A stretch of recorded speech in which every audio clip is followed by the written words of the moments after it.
Digging deep in his words, searching for revelation. Then spread that education through music to every nation. He took my lyrical aspirations through consecration while lifting me up like a standard. No levitation. All right. Now I understand. Peace and blessings, family. All praises to the Most High God, whose name is Yahweh. Bahashim Yahweh Shai, that is in the name of Yahweh Shai, his one and only begotten son, who the world ignorantly calls Jesus Christ, right? It is your brother Kayala, aka Mr. Boss Up, coming to you with a lesson today. We are going to dive into a parable of Christ's that has been the foundation of a lot of Christian misconception and dogma, right? We are going to dive into it today, and we're going to break that thing down, tear it apart, and we're going to come to an understanding, right? We're going to get a good grasp of what he actually means and what we are to take from the scripture, right? So we're going to go ahead and get right into it without further ado. I'm going to go ahead and share my screen. Boom. All right.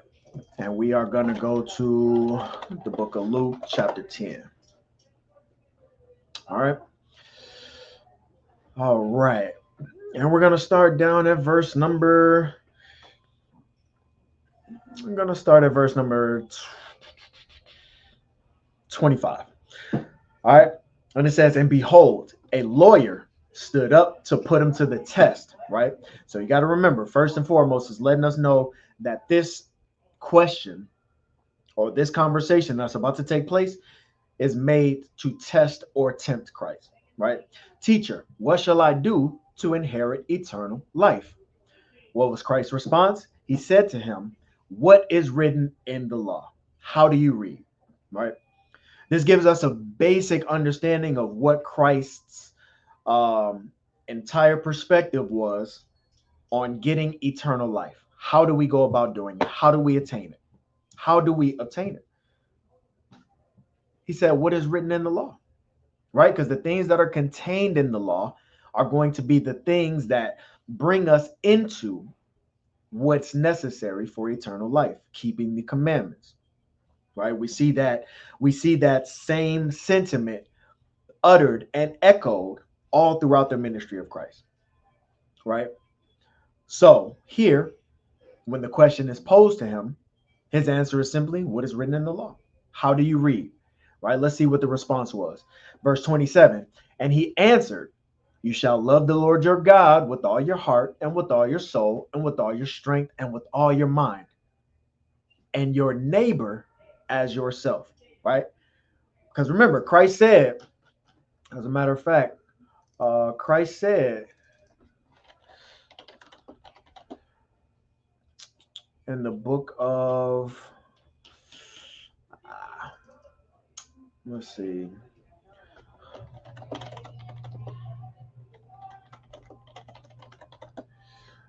in the book of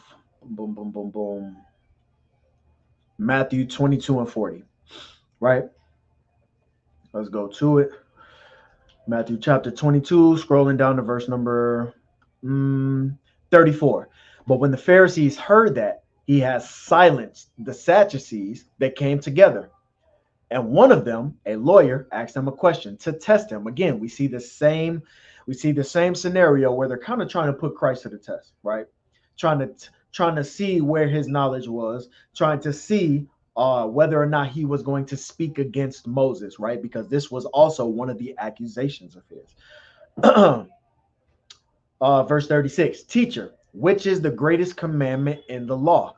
And he said to him, you shall love the Lord your God with all your heart and with all your soul and with all your mind. This is the great and first commandment, right? So he laid that out. This is number one, first and foremost, right? When you go into the 10 commandments, right? You start to see the very first 6 commandments are dealing with you loving the Most High God, right? And then the other 4 are dealing with this. Verse 39, and a second is like it. You shall love your neighbor as yourself. On these 2 commandments depend all the law and the prophets, right? So these 2 are the primary basis and the foundation for everything else that's laid out within the Torah and within the prophets. So when he was asked, so um, when he was asked in Luke chapter 10 and verse 30 and verse number 25, right? How do you inherit eternal life? The answer from the gentleman, from the lawyer, was loving the Most High God with all your heart, mind, soul, and strength, and to love your neighbor as yourself, right? Did Christ tell him that he was wrong? Did he object? Absolutely not, right? Because we see, as we just went to in Matthew, that these are words that he himself has already confirmed, right? So verse number 28, and he said to him, you have answered right. Do this and you will live. Do this and you will inherit eternal life. Loving the Most High God with all your heart, mind, and soul, and your neighbor as yourself, right? So this is laying out the context of the conversation that's about to happen. Verse number 29, but he, the lawyer, desiring to justify himself, said to Jesus, and who is my neighbor, right? This is a question that we have. This is the question that we have had and entertained within the thoughts of our mind. This is a question in which the church has attempted to answer by telling us that our neighbor is simply anybody that's around us or anybody that is near us, or in most cases, they often say, listen, everybody's your neighbor, right? So let's see if that's the same understanding that Christ had. Um, verse number 30, Jesus replied, a man was going down from Jerusalem to Jericho, and he fell among robbers who stripped him and beat him and departed, leaving him half dead. Now, by chance, a priest, who is an Israelite, was going down the road, and when he saw him, he passed by on the other side. So likewise, a Levite, also an Israelite, when he came to the place and saw him, passed by on the other side. Right. So we have two instances of different. We have two instances of two different Israelites seeing this gentleman and passing by on the other side instead of helping him. Right. Verse number 33. But a Samaritan, right? Let the church tell it, the Samaritans are not Israelites. But a Samaritan, as he journeyed, came to where he was. And when he saw him, he had compassion and went to him and bound up his wounds, pouring oil and wine. Then he set him on his own beast and brought him to an inn and took care of him. And the next day he took out 2 denarii and gave them to the innkeeper, saying, take care of him, and whatever you spend, whatever more you spend, I will repay you when I come back. Which of these three, right, the priest, the Levite, or the Samaritan, do you think proved neighbor to the man who fell among the robbers? He said, the one who showed mercy on him. And Jesus said to him, go and do likewise. Right? So the church oftentimes goes to this parable of the Good Samaritan. You hear it all the time, the phraseology, the Good Samaritan. They go to this type of parable to try to prove the premise that your neighbor does not have to be of the nation of Israel. It can be anybody, right? So what we're going to do today is we're going to dive into and get an understanding of who the Samaritans were, because it's going to be a very key and pivotal point in understanding this prophecy, right? Because Christ also said, if you believed Moses, you believed me, because Moses wrote of me, right? So the things that Moses had already written, right, the Torah, the law, statutes, and commandments, are the things that Christ not only came to confirm, but also the things that had established him and who he was. So first we are going to go. Let's go to the book of Judges first. Go to the book of Judges, chapter 1.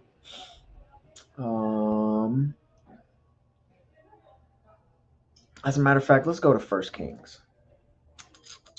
go to the book of First Kings, and we'll go to chapter 11. First Kings chapter 11. And we're going to start verse 26.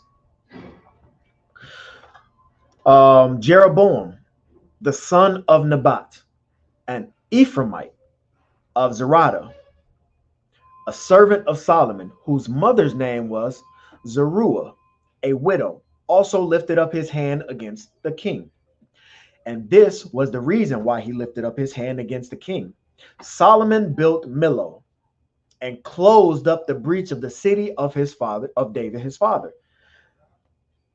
The man Jeroboam was very able, and when Solomon saw that the young man was industrious, he gave him charge over all the forced labor of the house of Joseph, right?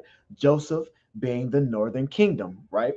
Joseph being the 10 tribes, right? We have Judah, we have Benjamin, we have Levi being the southern kingdom, and then we have the remaining tribes being the northern kingdom, right? Also oftentimes referred to as Joseph or Ephraim or Israel, right? When juxtaposed to Judah, right? So that's just to give you a little bit of context. So King Solomon gave Jeroboam authority and rulership over the house of Joseph, right? Verse number 29. And at that time, when Jeroboam went out from Jerusalem, the prophet Ahijah, the Shilonite, found him on the road. Now Ahijah had clad himself with a new garment, and the two of them were alone in the open country, right? So in the open field, in the open country, you just got Jeroboam and you got Ahijah. Then Ahijah laid hold of the new garment that was on him and tore it into 12 pieces. And he said to Jeroboam, take for yourself 10 pieces.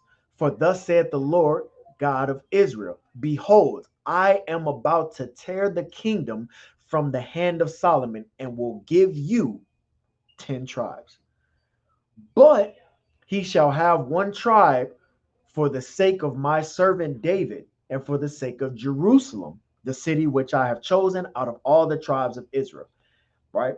So we have Ahijah the prophet going through the symbolism of tearing up a new garment into 12 pieces and giving 10 pieces to Jeroboam as a symbol of Jeroboam being handed or given by the Most High God the 10 tribes, right? Which would later come to be established as the Northern Kingdom, and we're gonna get into that. So now let's go to the book of Zechariah. Let's go to the book of Zechariah, and we'll go to chapter 11. Right? And we'll start at verse number 13. Then the Lord said to me, cast it into the treasury, the lordly price at which I was paid off by them. So I took the 30 shekels of silver and cast them into the treasury in the house of the Lord. Verse 14. Then I broke my second staff union, annulling, right, canceling, bringing to no effect the brotherhood between Judah, the southern kingdom, and Israel, the northern kingdom, right? So we see this separation being reiterated in another witness, Zechariah. We see this separation being reiterated of the northern kingdom, which is also called Israel, right? And the southern kingdom, which is referred to as Judah, right? So now let's go to the book of Hosea. Let's go to the book of Hosea, and we'll go to chapter 4. And we're going to find out why.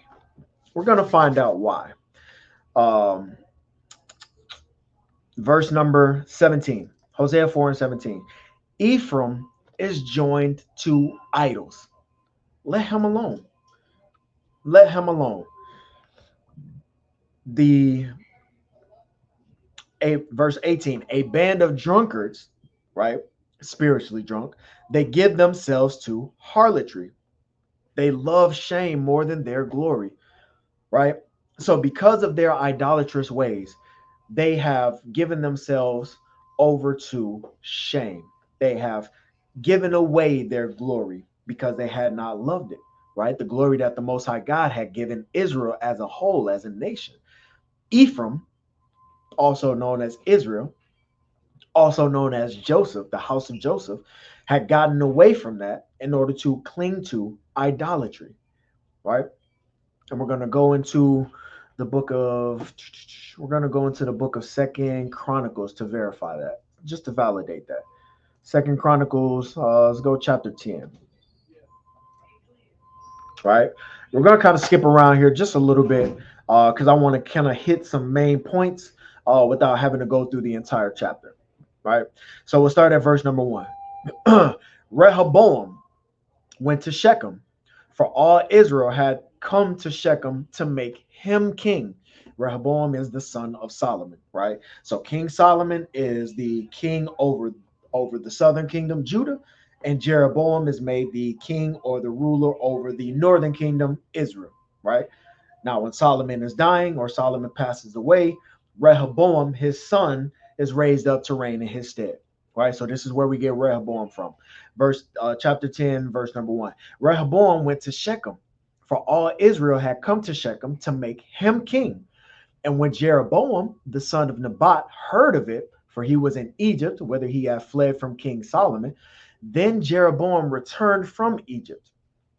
And they sent and called him, and Jeroboam and all Israel came and said to Rehoboam, your father made our yoke heavy. Now therefore, lighten the hard service of your father and his heavy yoke upon us, and we will serve you. He said to them, come again to me in 3 days, right? So the people went away. Jeroboam and Israel, his kingdom, had come to Rehoboam and let him know, like, listen, Solomon, your father, had a very heavy yoke upon us, right? It was hard to deal with. It was very difficult. So we're asking you to lighten our loads, right? As your people, lighten our loads. Show that love to us, right? And then Rehoboam goes and he takes counsel with old men, with the elders, and they tell him, listen, if you are kind to the people and you please them and you speak good words to them, then they'll be your servants forever, right? This is the advice that he got from the elders. Somewhat of a passive mentality, right? And Rehoboam didn't necessarily favor that. So then he went to the young men, right? He went to the youth, and asked them what advice do they have for him to give to the people as an answer. Verse 10, and the young men who had grown up with him said to him, thus shall ye speak to the people who said to you, your father made our yoke heavy, but do you lighten it for us? Thus shall you say to them, my little finger is thicker than my father's loins. And now, whereas my father laid upon you a heavy yoke, I will add to your yoke. My father chastised you with whips, but I will chastise you with scorpions, right? Just letting you know that, listen, my dad was, you say that my dad was a tough guy. My dad was harsh, but it's nothing compared to what I'm going to do to you, right? It's nothing compared to what you got coming from me, right? Verse number 12. So they came back, right? They came back to Rehoboam the third day, like he asked them to, right? Verse 13, and the king answered them harshly and forsaking the counsel of the old men, discarded the information that the elders gave to him, which probably isn't the wise thing to do. Verse 14, King Rehoboam spoke to them according to the counsel of the young men, saying, my father made your yoke heavy, but I will add to it. My father chastised you with whips, but I'll chastise you with scorpions, right?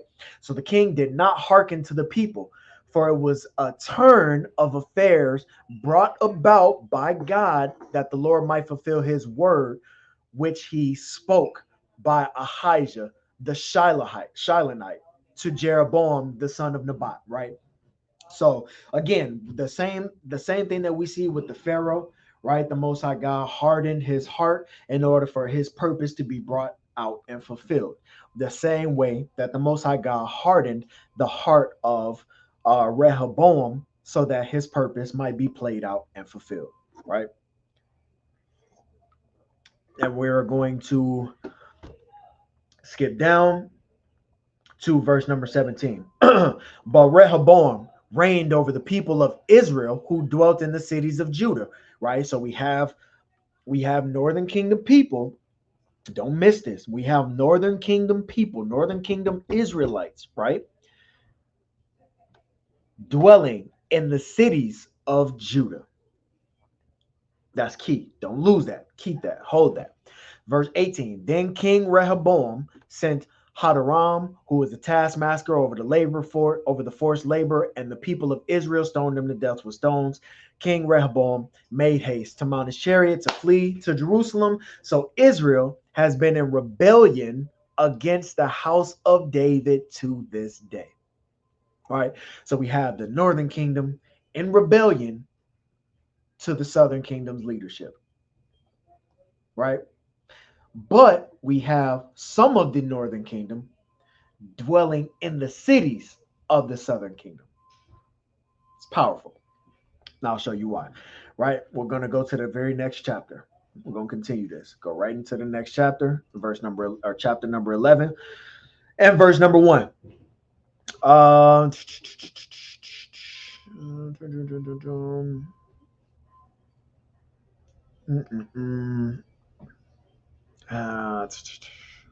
matter of fact, no, we're going to jump down to verse number 12.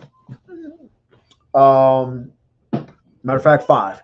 Rehoboam dwelt in Jerusalem, and he built cities for defense in Judah. He built Bethlehem, Etam, Tekoa, Beth-zur, Soko, Adullam, Gath, Maresha, Ziph, Adaraim, Lachish, Azekah, Zorah, Aijalon, and Hebron, fortified cities which are in Judah and in Benjamin, right? Most of the time, what you'll always see Judah and Benjamin dwelling together, right? Judah, Benjamin, Judah, Benjamin, Judah, Benjamin.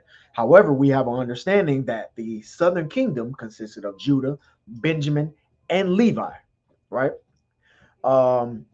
Verse number 11, he made the fortresses strong and put commanders in them and stores of food, oil, and wine. And he put shields and spears in all the cities and made them very strong. So he, Rehoboam, held Judah and Benjamin, right? They stood with him. They didn't go anywhere. They stood with him. So you got Judah and Benjamin standing with him, right? Verse 13, and the priests and the Levites that were in all Israel resorted to him from all places where they lived, right? So now you got Judah, Benjamin, and Levi. Verse 14, for the Levites left their common lands and their holdings and came to Judah and Jerusalem because Jeroboam and his sons cast them off from serving as priests of the Lord, right? Jeroboam would not allow them to service the Most High God by doing their priestly duties, and he cast them off. So they went to Rehoboam, and they dwelt and stayed and stood with Judah, Benjamin, and Rehoboam as the southern kingdom, right? So this is just to show again that establishment of the southern kingdom and who they actually are, what tribes they consist of, right? So now let's go to the book of First Kings chapter 15. Go to First Kings chapter 15. And we'll go to verse number 33. Yeah, verse number 33. In the 3rd year of Asa, king of Judah, Baasha, the son of Ahijah, began to reign over all Israel at Tirzah. right? Tirzah is, as a matter of fact, let me get this. Boom, boom, boom.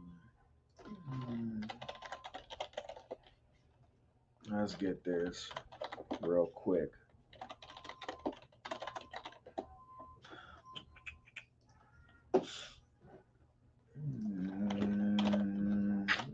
Tirzah.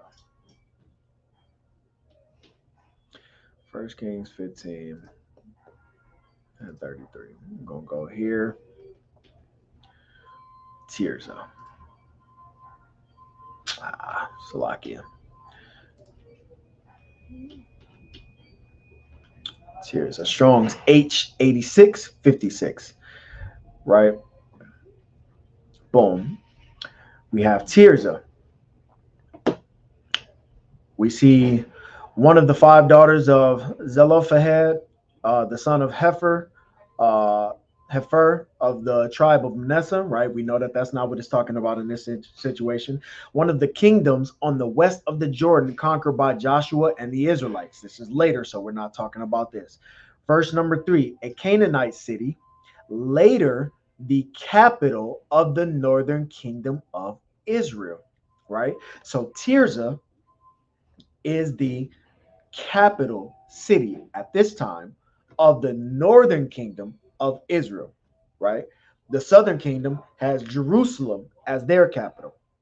So Jerusalem is their capital, and Tirzah is the capital of the northern kingdom, right? Very important. Um, So in the third year of Asa, king of Judah, Baasha, the son of Ahijah, began to reign over all Israel at Tirzah, and he reigned 20 and 4 years. He did that which was evil in the sight of the Lord and walked in the way of Jeroboam and in his sin, which he made Israel to sin, right? So we see that Tirzah at one point was the capital city of the northern kingdom. So now let's go to the next chapter. Let's go to the next chapter, chapter 16, right? And we're going to jump down to verse number 21. Then the people of Israel were divided into two parts. Half of the people followed Tibni, the son of Ganath, and to make him king, and half followed Omri, right? But the people who followed Omri overcame the people who followed Tibni, the son of Ganath, right? So Tibni died and Omri became king, right?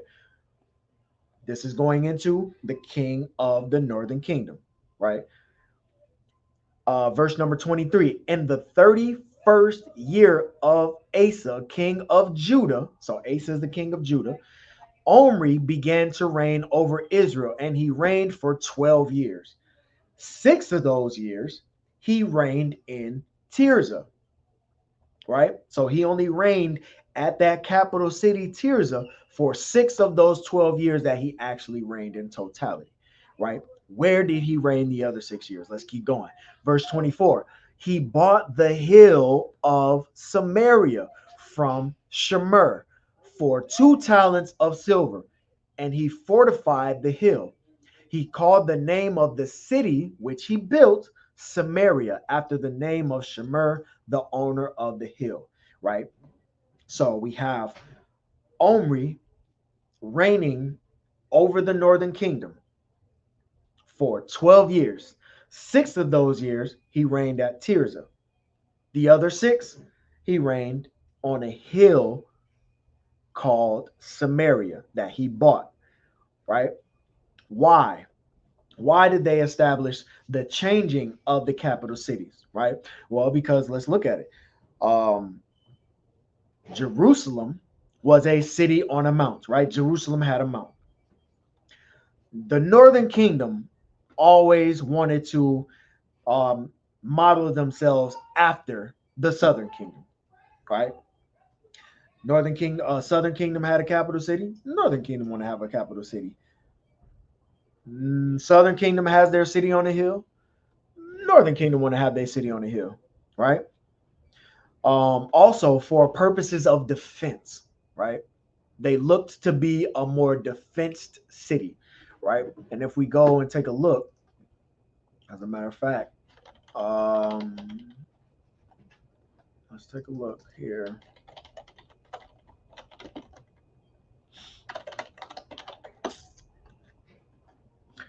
Let's take a look here. Boom, boom, boom. Boom. I want to cover the review for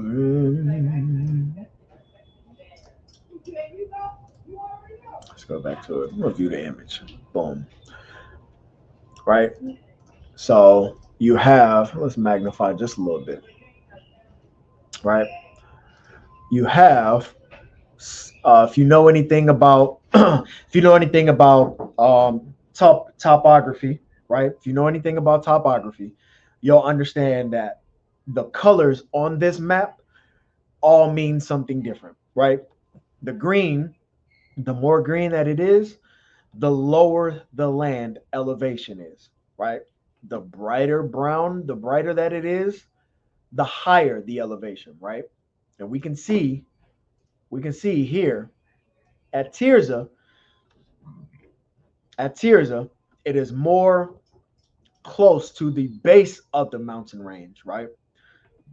Closer to the base of the mountain range, not necessarily as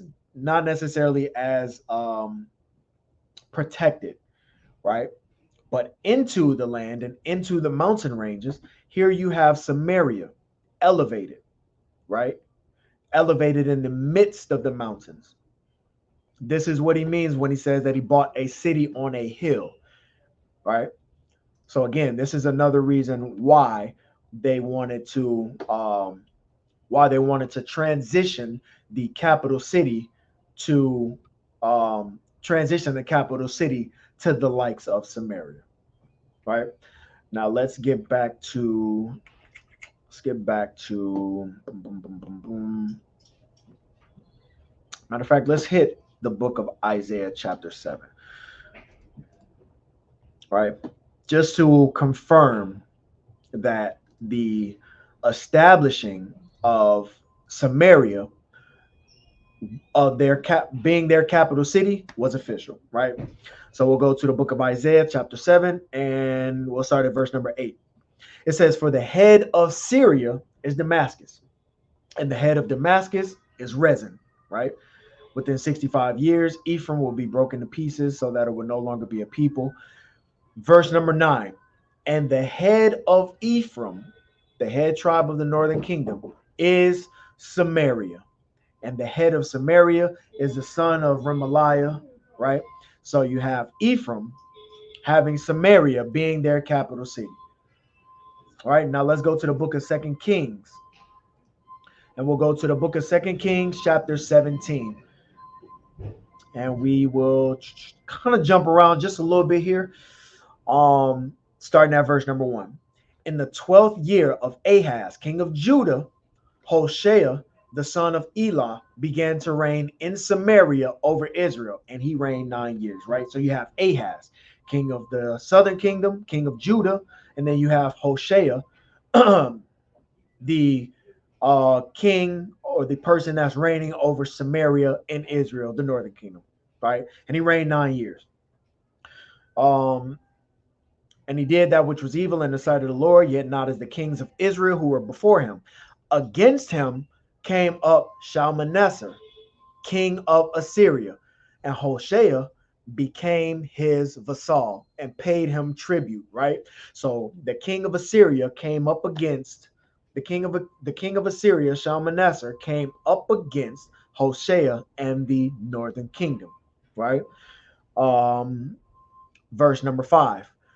"Then the king of Assyria invaded all the land and came to Samaria, and for 3 years he besieged it," right? So for 3 years he's warring and fighting up against Samaria to overcome and overtake the northern kingdom, right?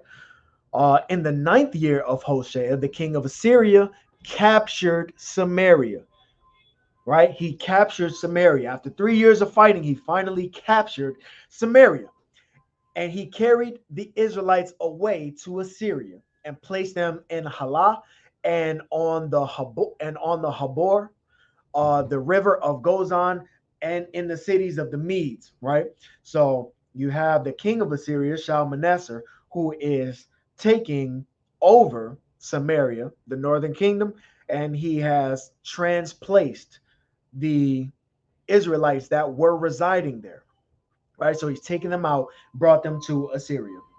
Okay, so now we're gonna um, jump down to verse number 7, right? Because again, on in Hosea chapter 4, verse 17, the Bible lets us know that Ephraim was joined unto idols. Leave them alone, right? So this is again why the Most High God allowed them to be taken into captivity, right? Verse number 7. We're gonna run through this real brief, right?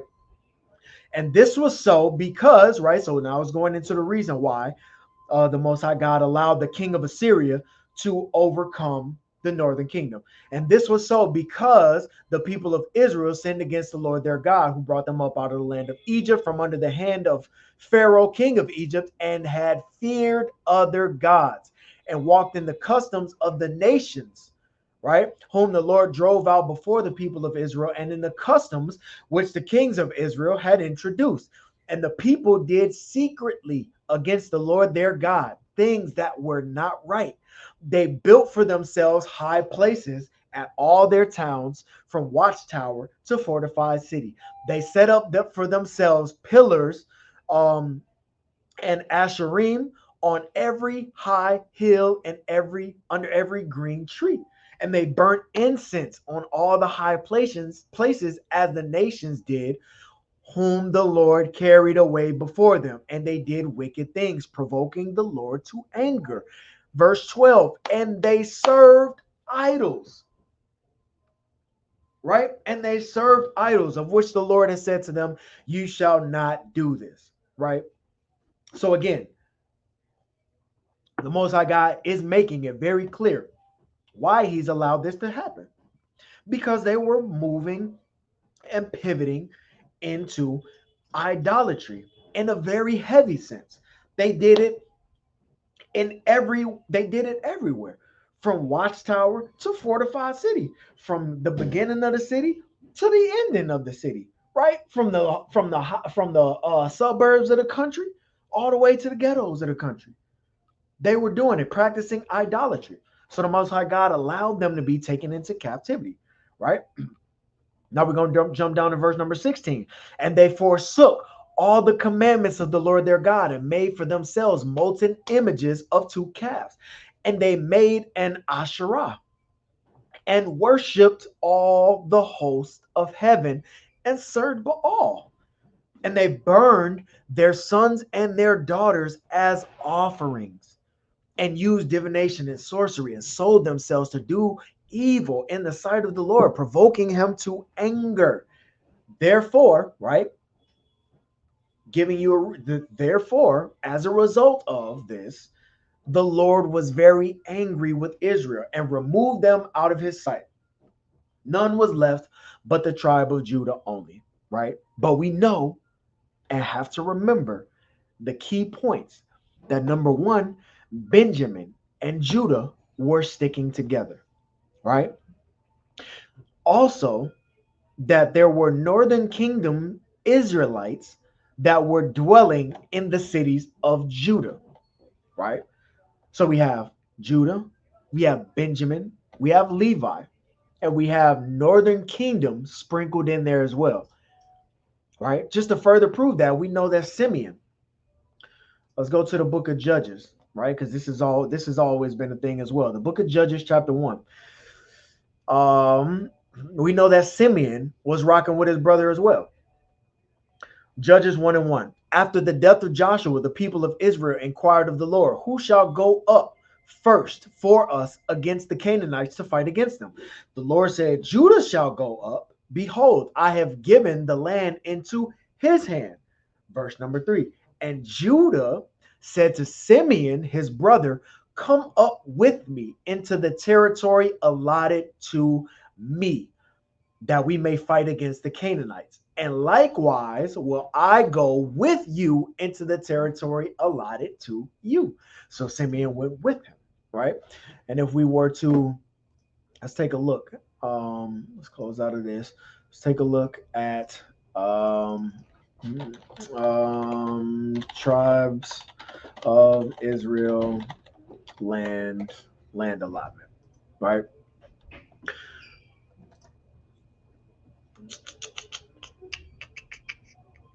Boom. Let's take a look at this right here. Oh, let's go back. Let's go here. Let's magnify this image real quick. Because here we can see the land of Judah, right? And in the land of Judah, we also see Simeon, scattered cities in Judah only, right? So Simeon has land and an allotment with Judah, right? Because they Judah decided to go into Simeon's allotment with him, and Simeon agreed to go into Judah's allotment with him, right? So we see Simeon also being a part of the northern kingdom, being in and dwelling within the allotment of the cities of Judah as well, right? Again, this is key information. This is key information. So even though the a nice portion of the northern kingdom that was dwelling in Samaria was carried away captive into Assyria, we know that there was still northern kingdom present within Israel, right? Um, but again, the Most High God allowed this to happen simply because they went off into idolatry. And I don't want to say simply as if it's nothing, but when we look at the book of Leviticus chapter 20, we can see how seriously the Most High God takes this type of violation, right? We'll go into the book of Leviticus chapter 20, and we'll start at verse number 3. Matter of fact, start at verse number 2. Say to the people of Israel, any man of the people of Israel or of the strangers that sojourn with Israel who gives any of his children to Molech, right, sacrificing of the children, shall be put to death. The people of the land shall stone him with stones, right? We know and understand that the Israelites, Ephraim specifically, was engaging in these sacrifices, trying to be like the nations. If we had kept reading in Second Kings chapter 17, it actually goes into that as well, in the list of reasons why the Most High God allowed the captivity of the northern kingdom Israelites to happen. Verse number 3. I will set my face against that man and will cut him off from among his people, because he has given one of his children to Molech, defiling my sanctuary and profaning my holy name, right? So we see the punishment of this is, number 1, being put to death. Number 2, being cut off from among your people, right? Verse number 4. And if the people of the land do at all hide their eyes from that man when he gives one of his children to Molech, and do not put him to death, then I will set my face against that man and against his family, and I will cut them off from among their people, him and all who follow him in playing the harlot after Molech, right? Verse number 6. If a person turns to mediums and wizards playing the harlot after them, which we saw that they did take on sorcery, divination, and enchantments, I will set my face against that person and will cut him off from among his people, right?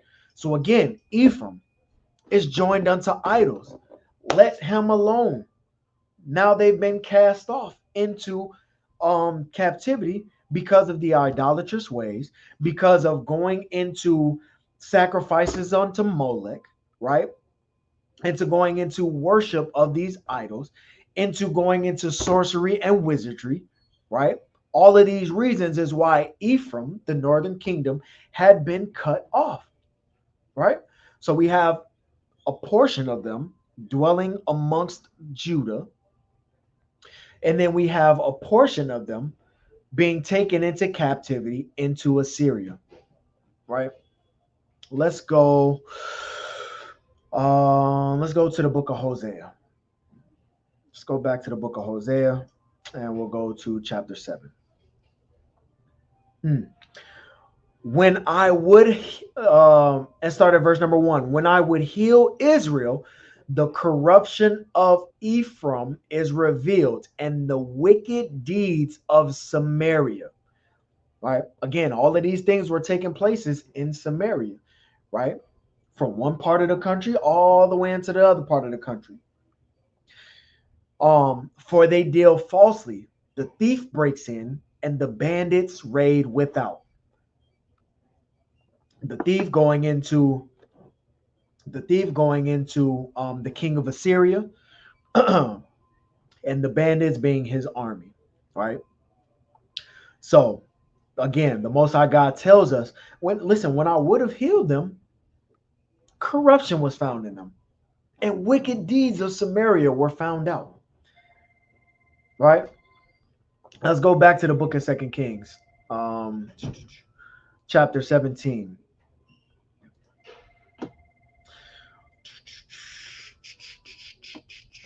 And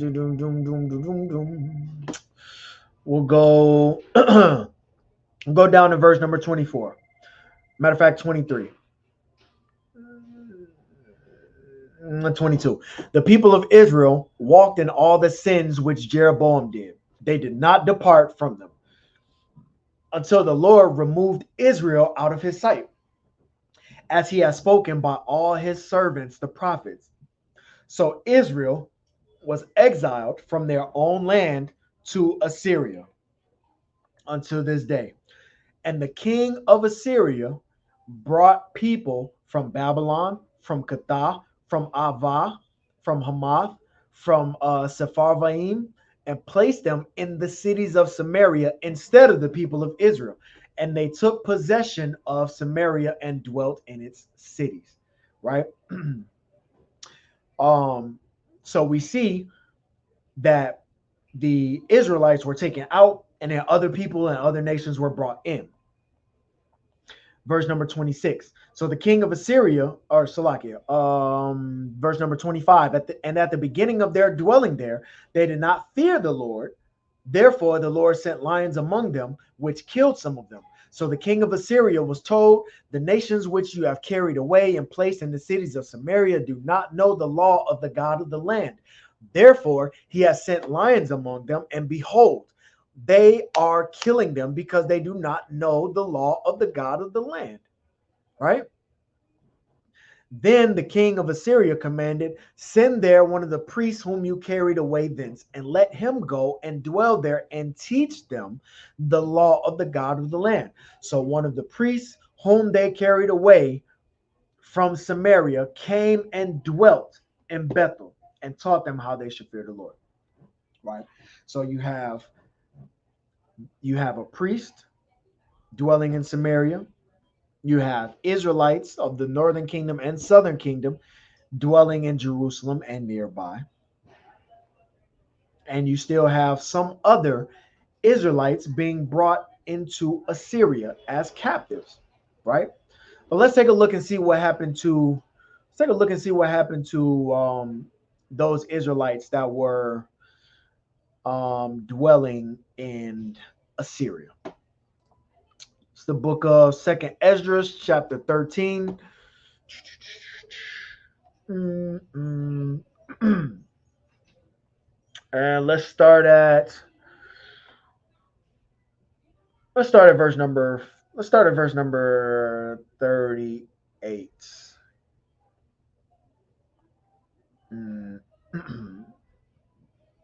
Yeah. Let's start at verse number 39. And as for your seeing, and as for your seeing him, gather to himself another multitude that was peaceable. These are the 10 tribes which were led away from their own land, Samaria, into captivity in the days of King Hoshea, whom Shalmaneser, the king of the Assyrians led captive, right? He took them across the river, and they were taken into another land, being Assyria, right?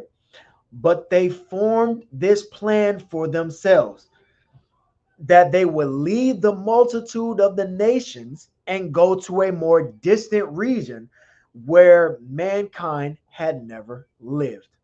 That there, at least they might keep their statutes, which they had not kept in their own land, right? So their plan was, listen, we got to get away from everybody. We got to get away from all of these heathens who we continue to follow after and cling to and cleave to. And we got to get into a land that's so far, so distant, where we can be at peace and just keep the commandments of God, which we wasn't doing in our own land, right? We got to do better. This was their plan, right? Um, verse number 43, and they went in by the narrow passages of the Euphrates River, for at that time the Most High performed signs for them and stopped the channels of the river until they had passed over. Right. So the Most High God stayed the waters. He made the water still enough for them to be able to get to where they were trying to go, made it easier to navigate. Verse 45. Through that region there was a long way to go, a journey of a year and a half, and that country is called Arsareth. Right? That country is called Arsareth. Now let's see. Let's see where Arsareth is, right? Uh, because we see that they left Assyria and traveled for a year and a half into a distant region or a distant place called Arsareth, right? Jewish Encyclopedia. Boom, Arsareth. The name, again, this is the Jewish Encyclopedia, right? From a full text of the 1906 Jewish Encyclopedia. So this is a cited source. This is a well-known source of historians and Jewish scholars of today, right? The name of the land beyond the great river, far away from the habitation of man, in which the 10 tribes of Israel will dwell, observing the law of Moses until the time of restoration. According to Esdras, Second Ezra chapter 13, uh, Christopher Columbus, right, identified America with this land, right?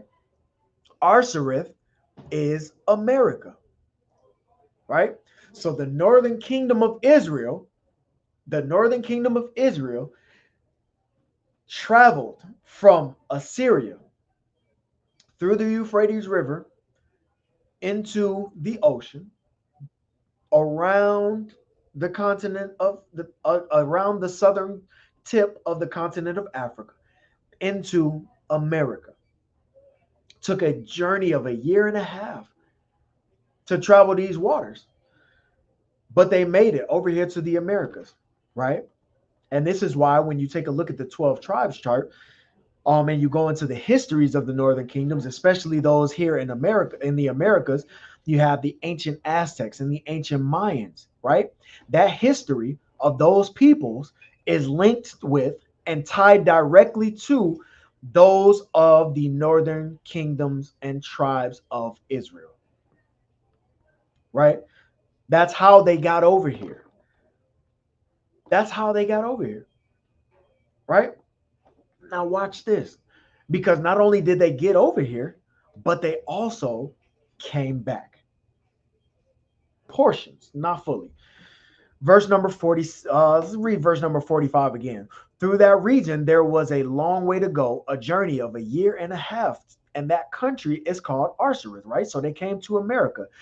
Then they dwelt there until the last times, and now when they are about to come again, right? Coming again, going back, retracing their steps back into um, the land in which they came from, right? Not only Assyria, right? but also Samaria, right? Let's go to a prophecy real quick. Let's go to the book of Isaiah, chapter 11.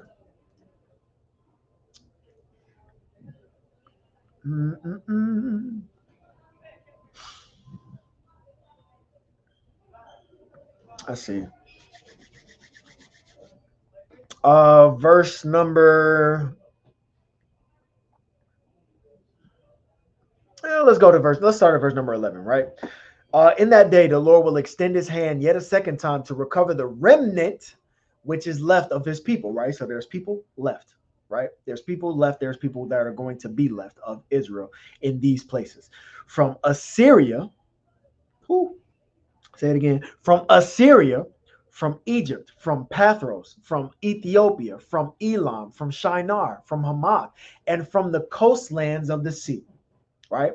He will raise an ensign for the nations and will assemble the outcasts of Israel and gather the dispersed of Judah from the four corners of the earth. The jealousy of Ephraim shall depart, and those who harass Judah shall be cut off. Ephraim shall not be jealous of Judah, and Judah shall not harass Ephraim, right? There's no more going to be this vexation between the two, right? There's going to be a unification of the northern kingdom and the southern kingdom in the last days and in the last times. But we go here to show that even in Assyria, there's still going to be remnants of his people that are left. Why? Because they came back. They came back. Right? As we saw in 2nd Ezra chapter 13 and verse 46. They came back. And they will come back. They will continue to be there. Right? So again, we see that unification of the two. Right? Now let's go to Jeremiah. Let's go to the book of Jeremiah chapter 41. Boom. And we'll start at verse number 2, right? Ishmael, the son of Nethaniah, and the 10 men with him rose up and struck down Gedaliah, the son of Ahikam, son of Shaphan, with the sword, and killed him, whom the king of Babylon had appointed governor in the land, right? Ishmael also slew all the Jews who were with Gedaliah at Mizpah, and the Chaldean soldiers happened to be there. Verse 4. On the day after the murder of Gedaliah, before anyone knew of it, 80 men arrived from Shechem and from Shiloh and from Samaria with their beards shaven and their clothes torn and their bodies gashed, bringing cereal offerings and incense to present at the temple of the Lord. Right? Matter of fact, let's dive into let's hit the King James. I want to see what the KJV got to say about this. I want to see what the KJV got to say about this. Right? And in verse 4, and it came to pass on the second day after he had slain Gedaliah, and no man knew it, that there came certain from Shechem, from Shiloh, and from Samaria, even 80 men, 80 men, having their beards shaven and their clothes rent, and having cut themselves with offerings and incense in their hand to bring them to the house of the Lord. Right? So you got men coming from these lands, which are cities in Samaria. As a matter of fact, let's go ahead and validate that real quick. Shechem.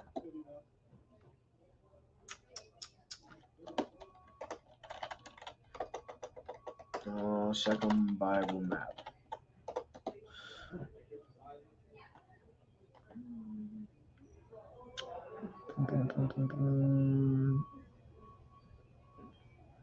Let's see.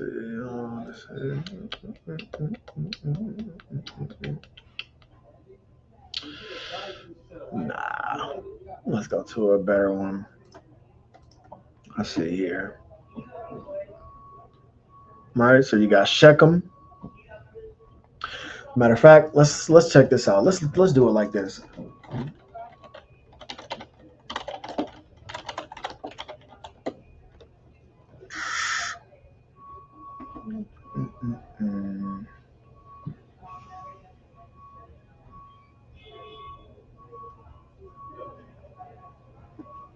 Let's check this one out here.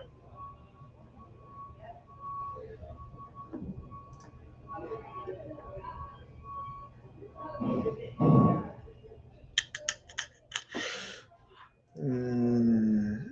right, we'll go here just to make it easier. Right? So you have Samaria, and then you have Shechem, right? You have Samaria and you have Shechem, right? Remember, the capital city went from Tirzah to Samaria, and then you have Shechem near the middle of the two, right? And then let's take a look at Shiloh. Let's see where Shiloh is on the biblical map.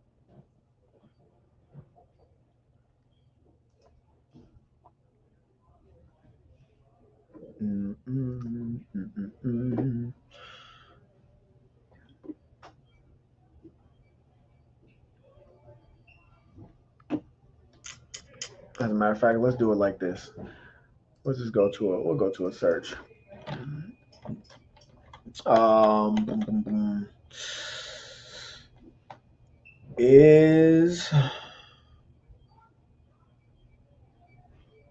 oh, let's take a look at this one. Boom, beautiful.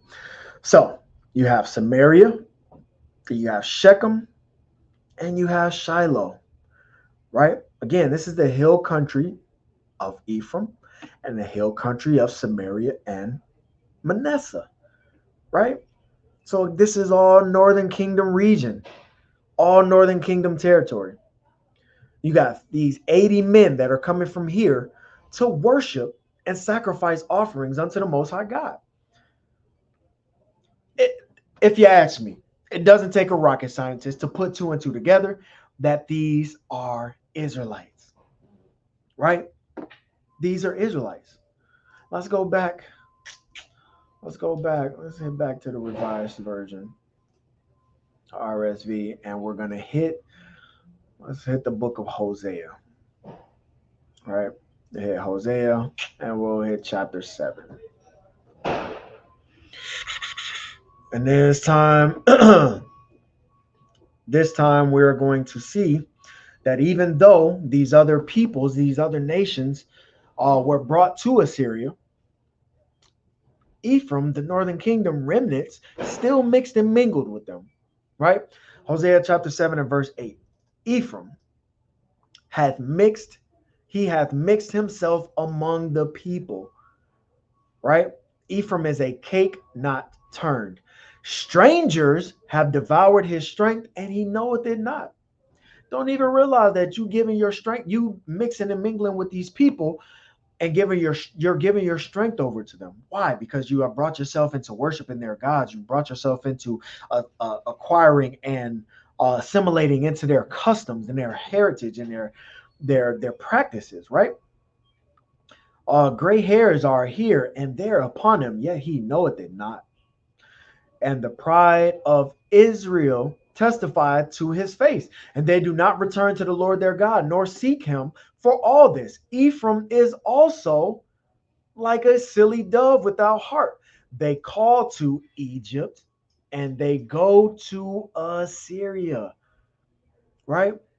Looking to these nations and these peoples for help, right? Shalmaneser did a number on the northern kingdom, which is why, even though there was still a remnant there, they were lording and ruling over them in that land and in that territory, which is why Ephraim still looked to and went to Assyria for their help. Oh man, it's so crazy. Our history is it's wild, man. But again, we're going through all of this because Christ gave a parable on who the Good Samaritan is. And the church tells you that it's anybody. But this history is going to prove and validate that the Samaritans are specific people, right? Let's go to the book of Isaiah. No, let's stay in the book of Hosea. Let's go to Hosea chapter 11, right?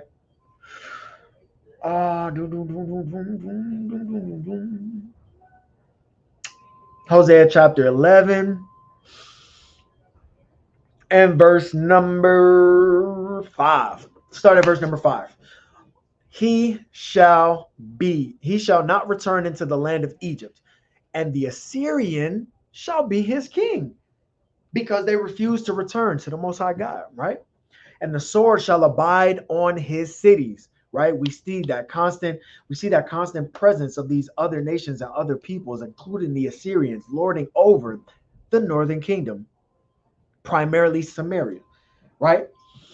And shall consume his branches, right? The children of Ephraim, the northern kingdom, are steady being not only sacrificed unto the idols, Molech, for example, but also being taken up and being made captive slaves, right? And devour them because of their own counsels. And my people are bent to backsliding from me. Though they called them to the Most High, none at all would exalt him. How shall I give thee up, Ephraim, northern kingdom? How shall I deliver thee, Israel, northern kingdom? How shall I make thee as Admah? How shall I set thee as Zeboim? Zeboim. Mine heart is turned within me. My repentings are kindled together. But I will not execute the fierceness of mine anger. I will not return to destroy Ephraim. For I am God and not man, the Holy One in the midst of thee, and will not enter into the city. They shall walk after the Lord, right? He shall roar like a lion. When he shall roar, then the children shall tremble from the west. Then they shall tremble as a bird out of Egypt, and as a dove out of the land of Assyria. They're going to tremble from these places. Then what's going to happen? And I will place them in their houses, said the Lord, right? They're going to be given back their land. They're going to be giving back their kingdom. They're going to be giving back their houses, right? They're going to be restored, right? All praises to the Most High. So now let's go back to the book of Second Chronicles, man, because we need to see not only was there remnants dwelling in the cities of Judah, not only were there remnants brought back out after visiting Arsareth, not only were there remnants left from Shalmaneser to teach them the ways of the Most High God in that land, but also there was a unification under King Hezekiah, right? So let's go to the book of Second Chronicles and we'll go to chapter 30. We're going to jump around just a little bit here, right? Second Chronicles chapter 30 and verse number 1. It says, and Hezekiah sent to all Israel and Judah and wrote letters also to Ephraim and Manasseh, southern northern kingdom, that they should come to the house of the Lord at Jerusalem to keep the Passover unto the Lord God of Israel. Right? If there's no one of the northern kingdom near or around, right? If they're only captives in Assyria, how then can Hezekiah get letters to them telling them to come, right? The reason why he can do that is because these peoples of the northern kingdom are sprinkled. Some are sprinkled and a remnant left in Samaria. Some are sprinkled and left within the cities of Judah as well, right? So he's sending letters out to Ephraim and Manasseh and all of Israel and all of Judah, telling them to come and worship the Most High God, right? Let's jump down real quick to verse number 6. Right, so he wrote these letters. Verse 6. So the post went with the letters from the king and his princes throughout all Israel and Judah, and according to the commandment of the king, saying, ye children of Israel, turn again unto the Lord God of Abraham, Isaac, and Israel. Right? He's calling the northern kingdom to turn back to the Most High God. Get away from your adultery, get away from serving these idols, get away from these high places, and come back to the Most High God. And he will return to the remnant of you that are escaped out of the hand of the kings of Assyria. right? So Hezekiah here is confirming that there's remnants left that have escaped out of the hand of the Assyrians, right? We'll jump down, boom, boom, boom, to verse number 9. For if ye turn again unto the Lord, your brethren and your children shall find compassion before thee. Your brethren and your children shall find compassion before thee that lead them captive, so that they shall come again into this land. For the Lord your God is gracious and merciful, and will not turn away his face from you if you return unto him. So the post passed from city to city throughout the country of Ephraim and Manasseh, even unto Zebulun, right? Didn't just go from tribe to tribe, it went throughout their countries. And we just had a view of the map showing that Shiloh, Shechem, and Samaria are all within those, right? Which is how you get the 80 men coming to worship the Most High God from those places, because that remnant is still there, right? But they laughed them to scorn and mocked them. Nevertheless, right? Because they try to, the Christian church, they try to say the same thing about the followers of Christ. All the Jews rejected Christ. No, not true.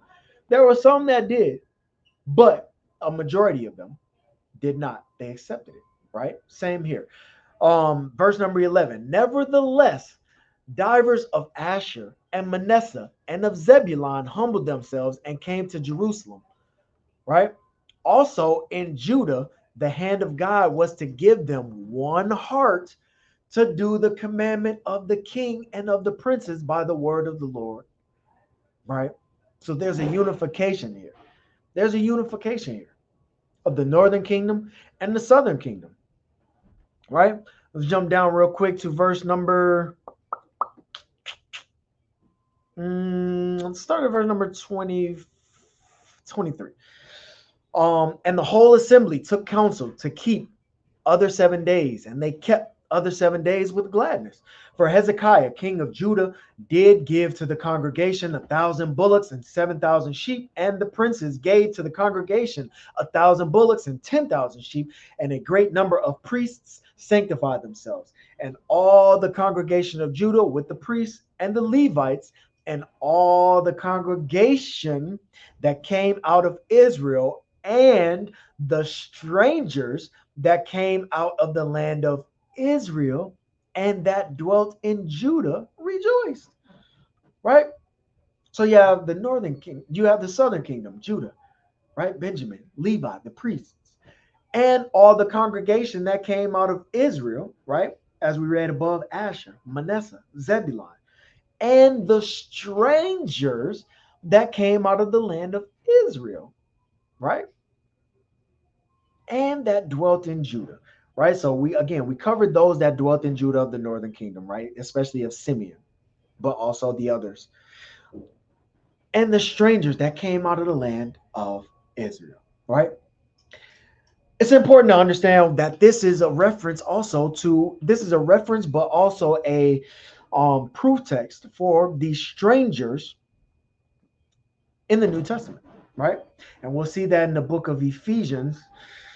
Boom, boom, boom. We'll see that in the book of Ephesians, chapter 2. This is one place you can go for it. Boom, boom, boom. Verse number 2. Ephesians 2:2. Wherein in the past ye walked according to the course of this world, according to the prince of the power of the air, the spirit that now worketh in the children of disobedience. So let's jump down to verse number 11. Right? Wherefore, remember that ye, being in time past Gentiles in the flesh, who are called uncircumcision by that which is called the circumcision. Again, this is pointing to the division and the animosity and the vexation between the northern kingdom and the southern kingdom, between Ephraim and Judah, right? Where because of their going off into the idolatrous ways, the northern kingdom was looked at weird, looked at different, looked at separately, right? As we read in Hosea 4:17, due to their idolatrous ways, and their acclamation and joining into being integrated into the customs of the heathen, including not being circumcised, right? This was also one thing that kept them from being partakers in the covenant, right? Being caused them to be cut off from their people, right? So again, you in past times were Gentiles in the flesh. How can you used to be Gentiles in the flesh, but now you're not? If you're once a Gentile, always a Gentile. If you're of another nation, you're always going to be of another nation, right?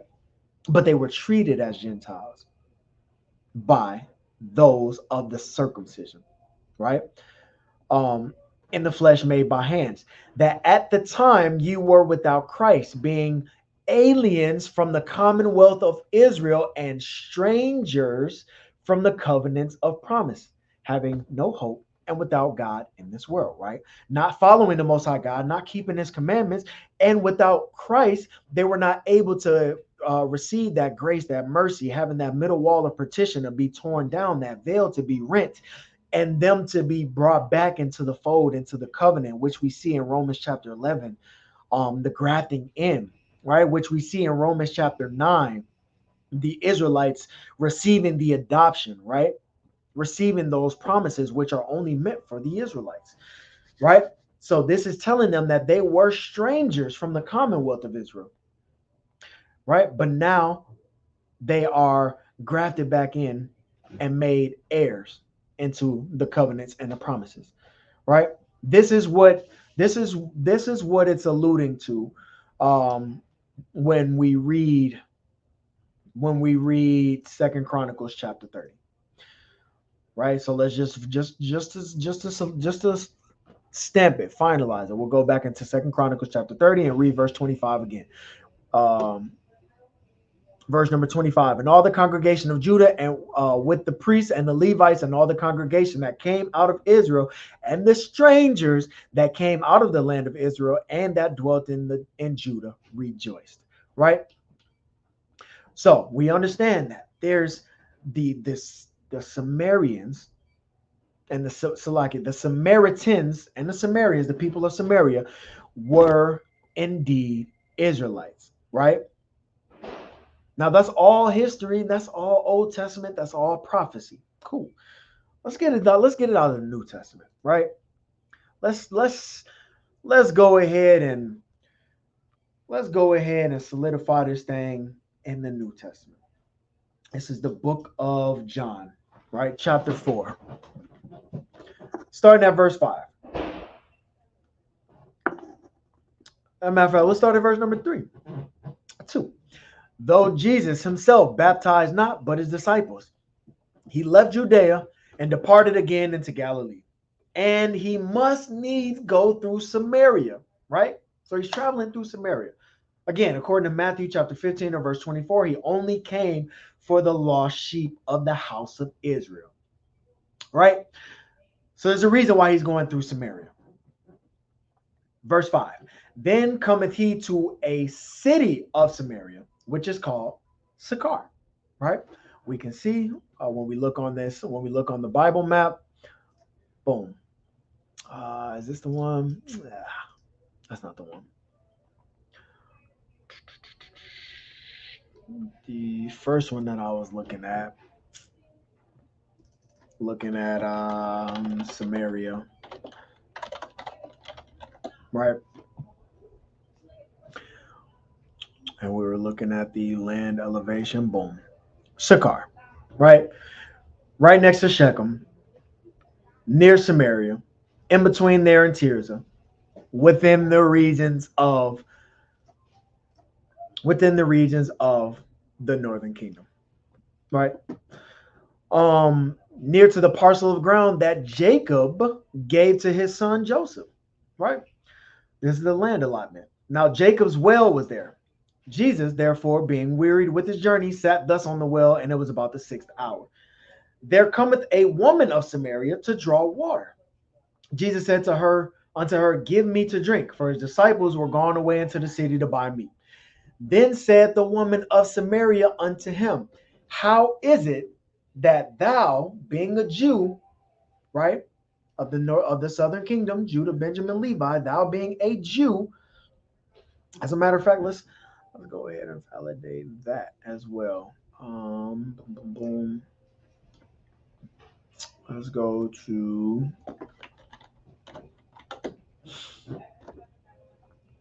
Jew in the New Testament, John chapter 4.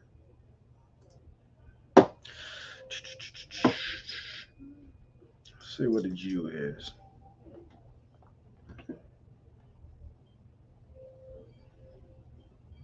Right? Strong's definition. This is the word Strong's G2453. Um, and we go down to the definition. It is a Judean, i.e., belonging to Jehuda or Judah, right? Belonging to Judah, right? Judah is always known as the southern kingdom. Judah, Benjamin, Levi fall into that category. So a Jew is one who belongs to Judah, right? We can use this because it's further showing that separation of peoples is still there between the northern kingdom and the southern kingdom. That vexation is still there, right? How is it that you, being a Jew, ask drink of me, which am a woman of Samaria? For the Jews have no dealings with the Samaritans, right? Hosea 4 and 7. Ephraim is joined unto idols. Leave him alone, right? The Jews, people of Judah, have no dealings with the southern kingdom or the northern kingdom, right? Verse 10, let's see what he said, right? Jesus answered her.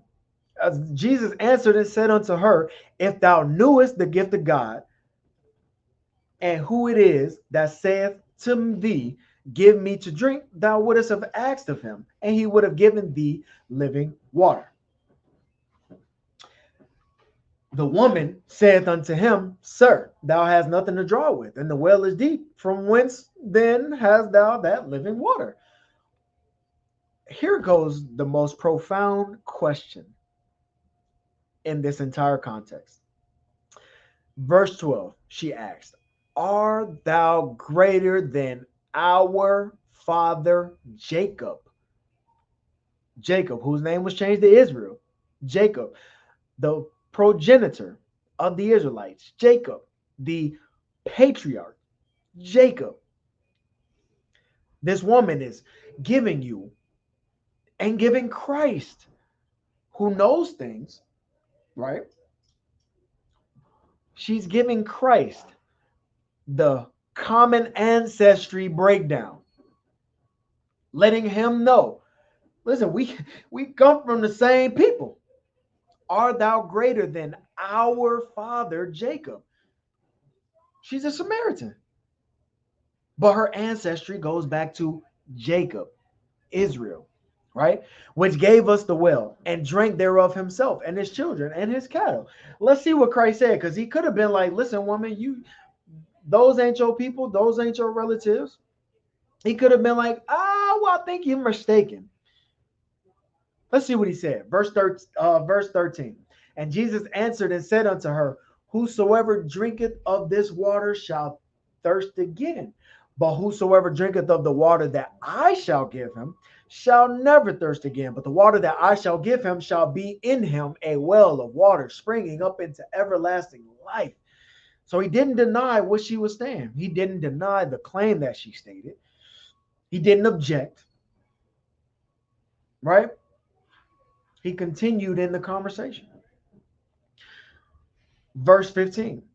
The woman saith unto him, Sir, give me this water that I thirst not, neither come here to draw. Jesus said unto her, Go, call thy husband and come hither. The woman answered and said, I have no husband. Jesus said unto her, Thou hast said well, I have no husband. For thou hast had 5 husbands, and he whom thou hast now is not thy husband. In that sayest thou truly. Right? Similar to Ephraim.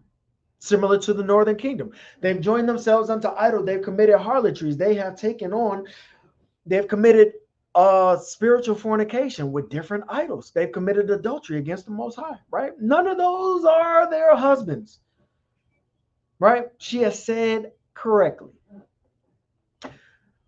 Verse number 19. The woman saith unto him, Sir, I perceive thou art a prophet.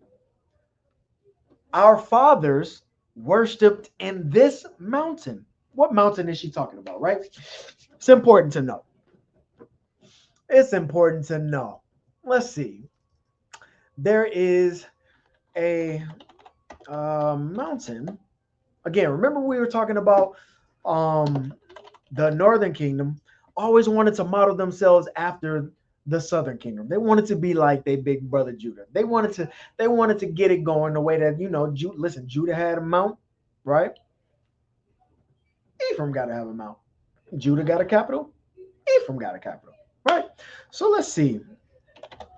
Let's see what that is exactly. Boom. Let's go to the book of Joshua. Joshua, chapter 8. We're going to go down to verse number 33, right? And all Israel and their elders and officers and their judges stood on this side of the ark and on that side before the priests and the Levites, which bear the ark of the covenant of the Lord, as well the stranger, and he that was born among them. Half of them over against Mount Gerizim, and half of them over against Mount Ebal. Right? Mount Gerizim. Let's check this out. Let's see what that is, right? Boom. Let's go to Mount Gerizim here in Joshua chapter 8.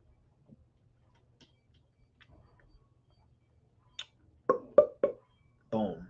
Mount Gerizim. Let's look at it, right? Mount Gerizim, Strong's H1630.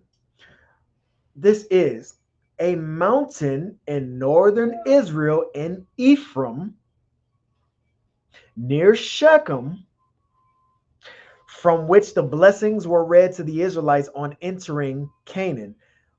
The site of the Samaritan temple built after the captivity, right? This was the place of worship in Samaria, right? So when she says that our fathers worshipped in this mountain, this is what she's talking about, right? The Israelites worshiping Ephraim in Shechem or near Shechem, right? Worshiping in this temple in Samaria, right? Again, further showing and proving that she, a Samaritan woman, is of the northern kingdom of Israel. Whew. Whew. Right? Let's continue. Let's continue. Let's go ahead and close this out. You know what I'm saying? Let's wrap these things up, because it's just I don't know how much more proof you need, right?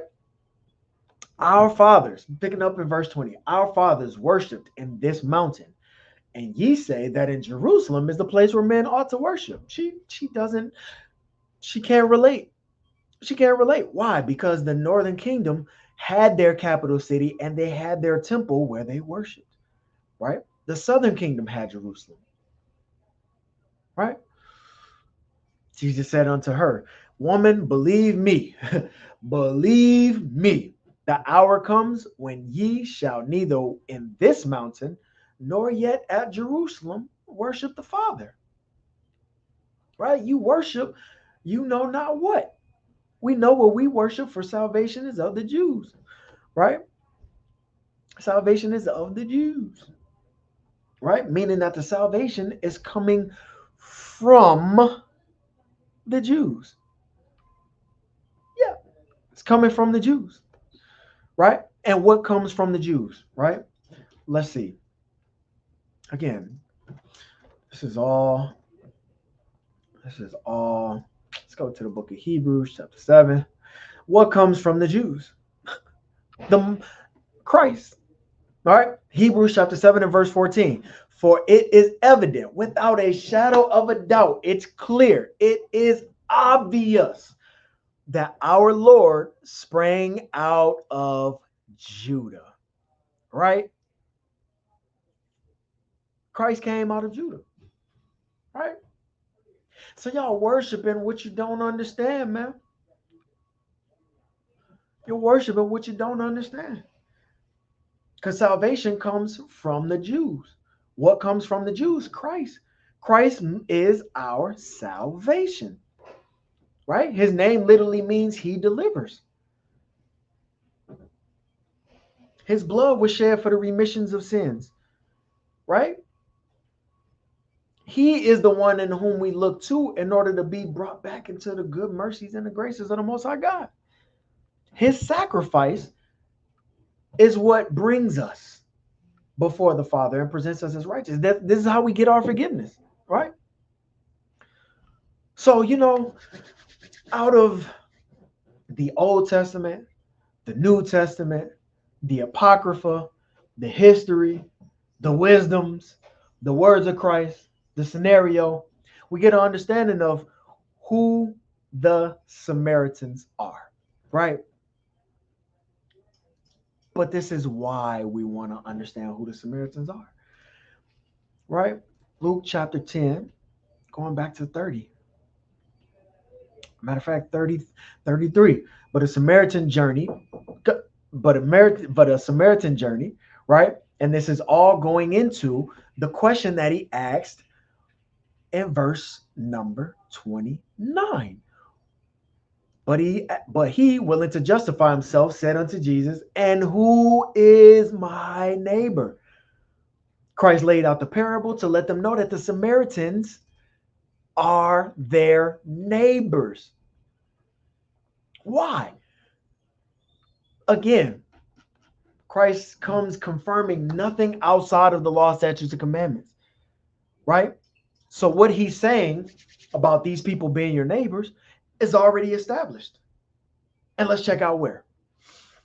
This is the book of Leviticus, chapter 19. I'm going to go down to start at verse number 15, right? You shall do no unrighteousness in judgment. You shall not respect the person of the poor, nor honor the person of the mighty, but in righteousness shalt thou judge thy neighbor. Whew, let's highlight that real quick. In righteousness you shall judge your neighbor, right? I got away from Leviticus, trying to do too much, man. Leviticus chapter 19. Boom. In righteousness you shall judge your neighbor, right? You shall not go up and down as a talebearer among thy people. Again, this is verse number 2. Speak unto all the congregation of the children of Israel. So these words are only being spoken to and in the ears of the Israelites, right? So when they're saying that not to go up and down as a talebearer among thy people, that's talking about the Israelites. Neither shall you stand against the blood of your neighbor, the Israelites. I am the Lord. Verse 17, you shall not hate thy brother, the Israelites, in thine heart. Thou shalt anywise rebuke thy neighbor, right? Brother, thy people, neighbor, all used synonymously, right? Interchangeably. This is who our neighbor is, right? And we see 1, we see 2, we see 3. By golly, let's go ahead and get a 4th, right? Thou shalt not hate thy brother in thine heart. Thou shalt in any wise rebuke thy neighbor and not suffer sin upon him. Thou shalt not avenge nor bear any grudge. Hold on, wait. Because this is the law that Christ is quoting from. This is the law that answers the question, who is my neighbor? This is where he gets love your neighbor as yourself from. So let's start over again. Leviticus 19 and 17. Leviticus 19 and 18. Thou shalt not avenge nor bear any grudge against who? Against the children of thy people. Don't bear any grudge, right? Don't avenge yourself against fellow Israelites, against the children of the Israelites. But you shall love your neighbor as yourself. I am the Lord. All right. So in the scenario of the Good Samaritan, right, you have an Israelite, an Israelite, and a Samaritan who's an Israelite, right? Christ is letting them know that although, right, the southern kingdom harbors an animosity and a hatred and a disdain for the northern kingdom, we're not supposed to do that because they're the children of our people, right? We have to love them as we love ourselves. This is the whole point of the parable, to let them know that this animosity, that this long-standing tension and division amongst the tribes and the kingdoms of Israel has to go, which is what he actually came for, right? As a matter of fact, just to um, stamp it, mm,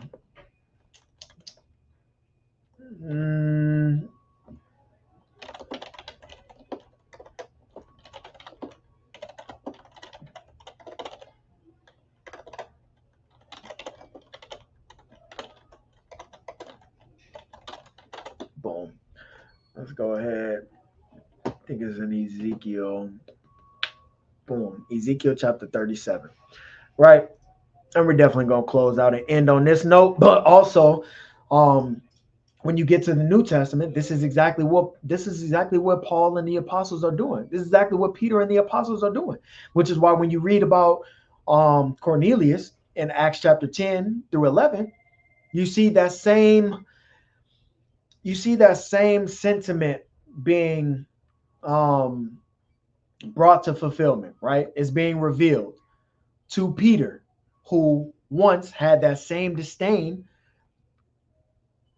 for his northern kingdom brothers, right?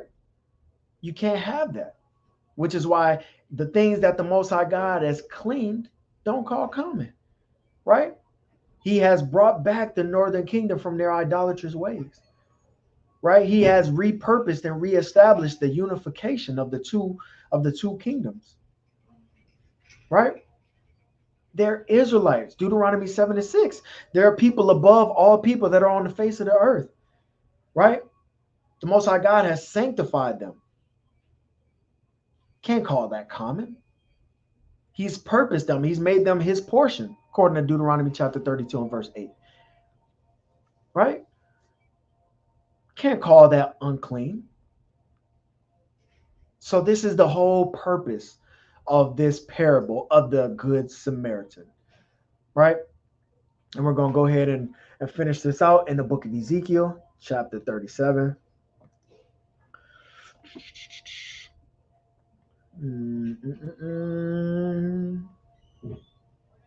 Boom. And verse number 16. Moreover, thou son of man, take thee one stick and write upon it for Judah, southern kingdom, and for the children of Israel, his companions, right? Benjamin and Levi. And then take another stick and write upon it for Joseph, the stick of Ephraim, and for all the house of Israel and his companions. So you got the southern kingdom for one stick for the southern kingdom, one stick for the northern kingdom, right? And they're being written upon. Verse number 17. And join them one to another into one stick, and they shall become one in thine hand. And when the children of thy people, there's that language again, shall speak unto thee, saying, wilt thou now show us what thou meanest by these? Say unto them, explain to them, this is what it means. Thus saith the Lord God, behold, I will take the stick of Joseph, which is in the hand of Ephraim, and the tribes of Israel, his fellows, and I will put them with him, even with the stick of Judah, and make them one stick, and they shall be one in mine hand. And the sticks wherein thou writest shall be in thine hand before their eyes. And say unto them, thus saith the Lord God, behold, I will take the children of Israel from among the heathen, right, whether they be gone, and will gather them on every side and bring them into their own land, and I will make them one nation in the land upon the mountains of Israel, and one king shall be king unto them all, which is Christ. And they shall no more be two nations, a northern kingdom and a southern kingdom, right? The tribe, the house of Judah and the house of Israel, the house of Ephraim and the house of Judah. No more, right? Neither shall they be divided into two kingdoms anymore at all. Neither shall they defile themselves anymore with their idols, nor with their detestable things, nor with any of their transgressions. But I will save them out of all of their dwelling places wherein they have sinned, and will cleanse them. So shall they be my people, and I will be their God. Right? So this is what it's talking about. This is the purpose of Christ. This is the mission of the parable of the Good Samaritan, to expound on this revelation, to drive it home to these individuals who tried to test him and trick him, right? Because they still had that animosity. Christ knew what he was doing, man. Right? Christ knew exactly what he was doing.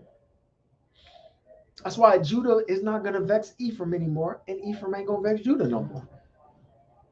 Right?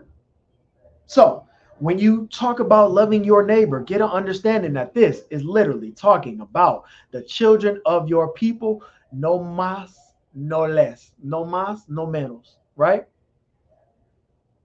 Gotta understand that. And with that, I want to close out and give all praise, honor, and glory to the Most High God, Yahweh, Bahashem, Yahweh Shai.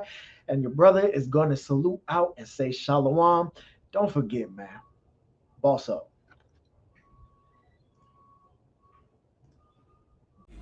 Digging deep in his words, searching for revelation. Then spread that education through music to every nation. He took my lyrical aspirations through consecration while lifting me up like a standard, no levitation.